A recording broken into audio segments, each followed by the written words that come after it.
Olá, meus amigos do Fraternidade. Sempre uma alegria estar com vocês nesses momentos de reflexão, de palestras online.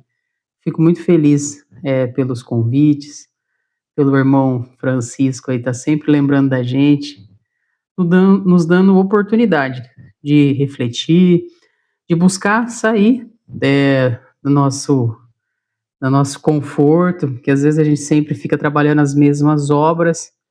Então, essa forma de trabalhar da, do Fraternidade nos ajuda muito e nos auxilia a buscar novas obras. Então, muito grato também por isso. E também já disse para o Francisco que é, esses temas me ajudam muito aqui nas palestras presenciais. Então, é só agradecimento. E é verdadeiro. É por isso que às vezes eu perco um pouquinho de tempo da sua, peço a sua paciência para a gente fazer os agradecimentos que são muito sinceros e vêm do nosso coração, tá bom? Então, antes da gente ir de fato para o nosso tema, eu convido a todos aqui que estão nos acompanhando a, se puderem, fechar os olhos, para a gente fazer uma breve prece. Deus nosso Pai, muito obrigado por mais essa oportunidade, por esse momento de reflexão, por estarmos conectados o nosso coração aos ensinamentos do nosso Mestre Jesus. Rogo a Deus que possa auxiliar a todos que nos acompanham em suas necessidades físicas e espirituais, levando o amparo e o amor do nosso Mestre Jesus. Que assim seja. Então vamos para a mensagem que foi nos conduzida. Hoje nós vamos finalizar o livro Sol nas Almas, que é um livro que a gente já está trabalhando durante o ano. Eu mesmo tive a oportunidade de trabalhar algumas mensagens, fazer a palestra online. Então, esse é um livro que é psicografia de Valdo Vieira, pelo espírito de André Luiz. E a mensagem 70, que é a última, é uma prece muito bonita, muito contemporânea, que traz bons reflexões a nós, e ela chama Senhor e Mestre. Eu vou ler alguns trechos e fazer uns breves comentários, porque uma prece tão linda, ela nem precisa de muitos comentários, mas são coisas que valem a pena a gente realçar para trazer para o nosso dia a dia, que é o que a gente precisa fazer, é ler os livros, ler o Evangelho, mas principalmente vivenciar. E ele começa assim: Jesus, ante o Espiritismo que nos confiastes por teu Evangelho redivivo, fortalece-nos o coração para que te sejamos leais à confiança. Na defesa da luz contra o assalto das trevas, não permita que a presunção nos tome o lugar, a certeza nas verdades que nos legastes, e nem deixes que a névoa da acomodação destrutiva nos entorpeça o ânimo no pressuposto de guardar o espírito na falsa tranquilidade das aparências. Então ele inicia aqui dizendo, né, a Jesus, agradecendo a ele ter deixado o Evangelho, mas também agradecendo pela luz do Espiritismo, porque hoje nós vamos trabalhar o Evangelho à luz do Espiritismo. Então, ele nos pede que nós possamos ter o nosso coração fortalecidos, que possamos ter a paz dentro dele, para que nós possamos ser leais e a confiança que nos foi deixada. Então, assim, esse é um trabalho que muita gente enxerga na internet, as pessoas dizendo isso, né? Ah, não está sendo leal ao Espiritismo, Kardec não dizia isso, não é assim.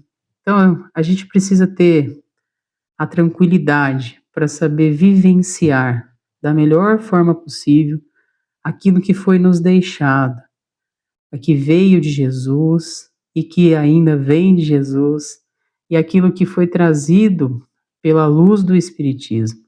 Então, nós precisamos ter, sim, nosso coração guardado e leal ao nosso trabalho, aquilo que nós viemos divulgar que a vida continua, que aqui é apenas uma passagem.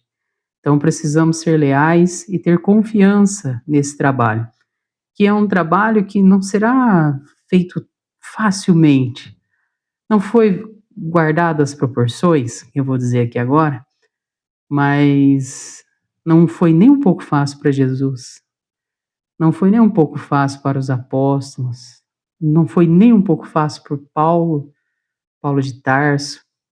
Então, esse é um trabalho que exigirá de nós essa confiança e essa dedicação. E ele cita aqui o segundo trecho, ele fala assim: a névoa da acomodação destrutiva, que não nos entorpeça o ânimo. Porque algumas vezes, eu acho que aqui a gente pode encarar também dessa forma. Porque algumas vezes a gente pode achar que, são várias vidas, várias oportunidades, eu não vou ser perfeito mesmo nessa encarnação, né? E a gente sabe que a gente vai evoluir, nós vamos seguir na nossa escala. Mas algumas vezes a gente pode se acomodar. Falar assim, vou fazendo o que dá, faço o que posso. De verdade, a gente faz o que pode, mas a gente não pode deixar, né, essa tranquilidade, essa falsa tranquilidade das aparências. Porque às vezes a gente está aí tranquilo, mas só por aparência. Dentro de nós é um turbilhão de emoções. Às vezes a gente quer dizer que está tudo certo, que nós vamos passar por tudo, e é tudo verdade. Mas a gente não pode esquecer de um fator muito importante, porque todos nós fomos convidados a ser o sal da terra. Todos nós fomos convidados a ser a luz no mundo. Então a gente precisa entender que quem é sal e quem é luz nunca pode se acomodar. Precisa estar sempre ativo, sempre atento a iluminar, a conservar ou mesmo incentivar a outro buscar mais. Esses dias, nessa questão do sal, eu vi uma pessoa falando, não vou lembrar o nome, peço desculpas, mas a essência é essa, que nós precisamos ser o sal para dar sede, sede para seguir em frente, sede para buscar ser cada dia mais e melhor. Então nós temos sim que trabalhar dentro de nós, não se acomodar com as situações, porque todo momento é oportunidade de mudança. Nós podemos mudar a nós mesmos, seja em qual campo que você quiser pensar aí, seja nas questões materiais, seja nas questões materiais do corpo, questões materiais financeiras, seja na nossa espiritualidade, principalmente na nossa reforma íntima, sempre há tempo de começar. Então a gente não pode perder as oportunidades e muito menos ficar acomodado.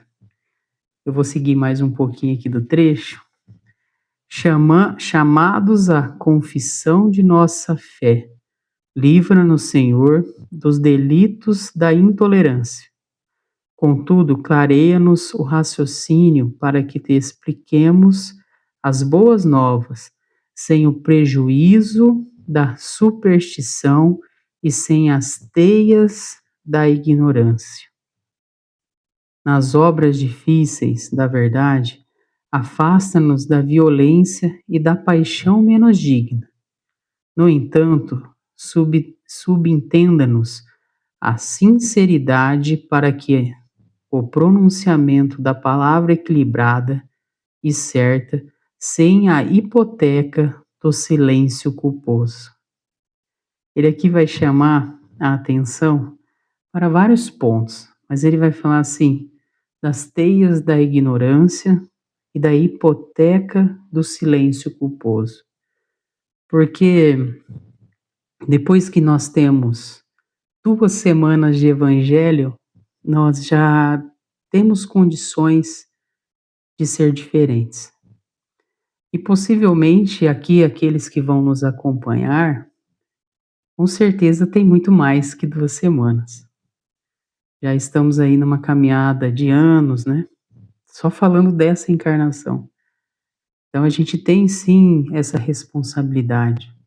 A gente já não, além de ter muito que melhorar, né, muito que aprender, mas nós temos já condições de se livrar das teias da ignorância, buscando melhorar, buscando aprender com outras pessoas, com os espíritos ou mesmo com os livros, a gente já tem essa condição.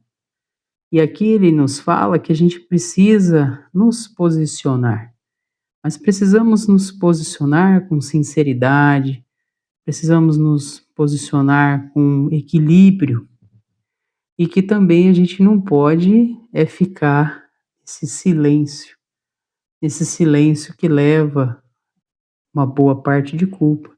Então a gente tem essa responsabilidade de ser a luz novamente, de ser o sal, mas de saber dosar o momento de falar, o momento de explicar, o momento de se posicionar, mas isso nunca pode nos calar de ser o cristão que a gente se propôs ser, de ser o espírita que nós queremos ser. Então é um trabalho necessário, uma busca de sabedoria para saber utilizar as melhores oportunidades que certamente vão aparecer a todos nós. Então, é um bom trecho a refletir. Eu certamente imagino que nem sempre eu consigo executar da forma correta. E, para dizer a verdade, muitas vezes eu não consigo. Às vezes a gente, por ignorância, por vaidade e orgulho, às vezes a gente quer deixar tudo do nosso jeito e nem sempre é possível.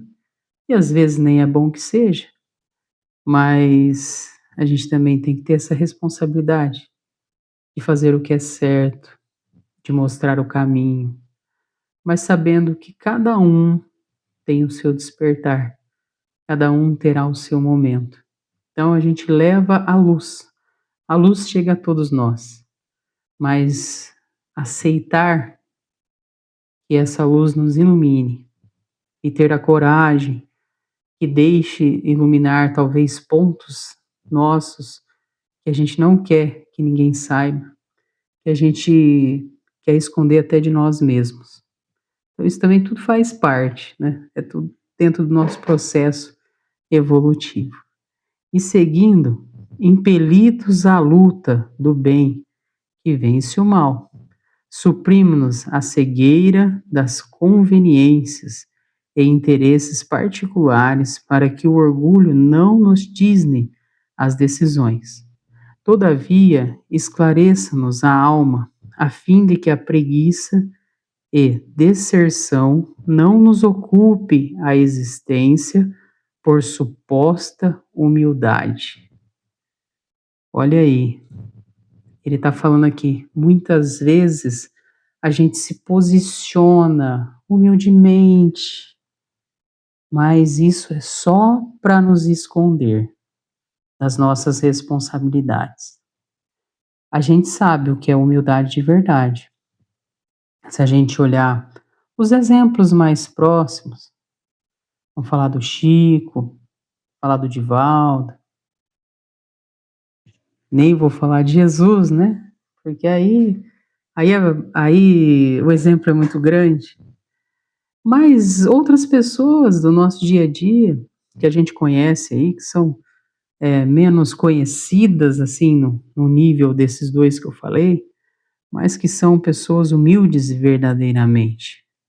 Então a gente tem que tomar muito cuidado para a gente não cair nessa preguiça, para a gente não deixar de ir, porque não sou capaz de fazer, não sou capaz de entrar no programa de palestrantes da fraternidade, não sou capaz em visitar as crianças, trabalhar nos trabalhos da casa, seja ele qual for, tem muitos trabalhos, graças a Deus, no Fraternidade, aqui na nossa cidade, temos várias frentes, e por uma desculpa como essa, de falsa humildade, não vai colar.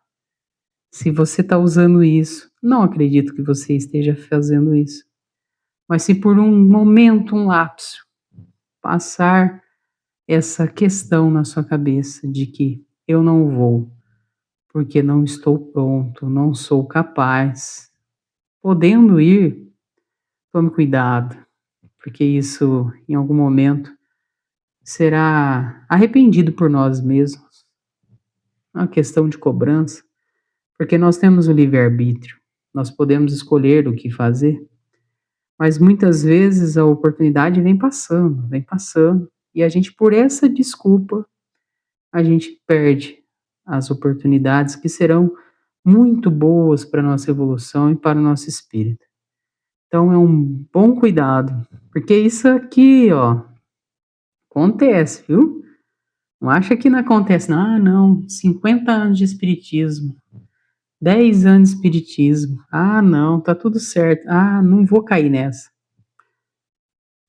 A gente é muito influenciado. E então a gente precisa tomar cuidado, porque algumas vezes a gente deixa que essas situações aconteçam. E essa responsabilidade é nossa. Partindo aqui pelos dois últimos trechos para a gente terminar, ele segue: Senhor, eis-nos à frente da doutrina espírita, na condição de ter teus servos, responsáveis pela obra divina de nossa própria libertação espiritual. Guia-nos no trabalho, iluminando-nos o entendimento. Neutraliza as imperfeições que trazemos, ainda e fazemo-nos fiéis a Ti, hoje e sempre. Assim seja. Ele mais uma vez vai dizer aqui que nós estamos à frente da doutrina espírita.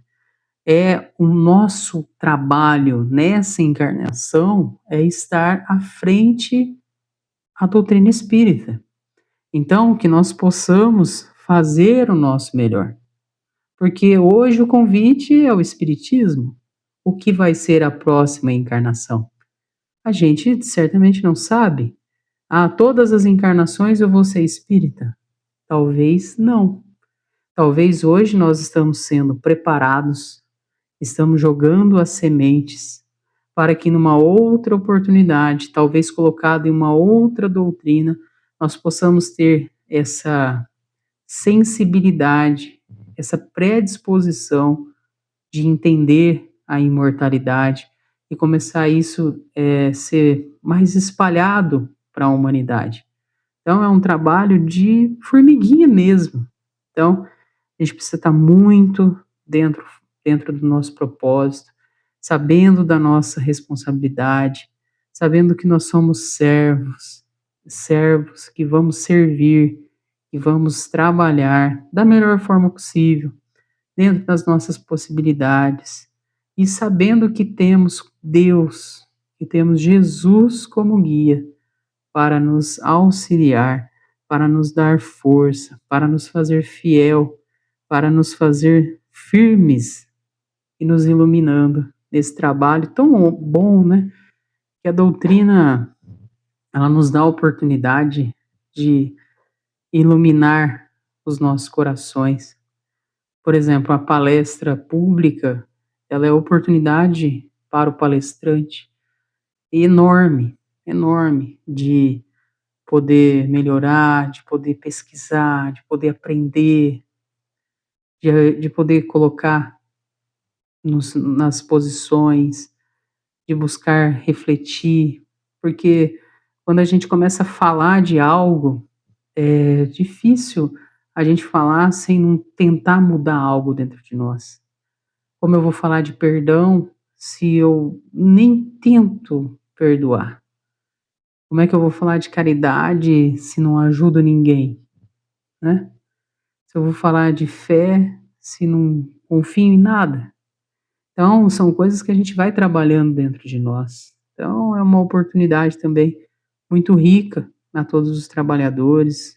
Em cada situação, quando a gente vai também lá visitar o asilo, quando vai entregar uma cesta básica, ou mesmo vai ao estudo, sempre é oportunidade a todos nós. Então, agradecemos imensamente a paciência daqueles que chegaram até aqui e dessa pequena reflexão. Eu sei que é pouco, eu sei que é pouco. Talvez as coisas presenciais são diferentes mesmo. Já falei isso até para o Francisco. É algo que nos emociona, que nos motiva, mas aqui também, frente a frente conosco, porque você está aí me vendo, mas eu estou vendo a eu, né?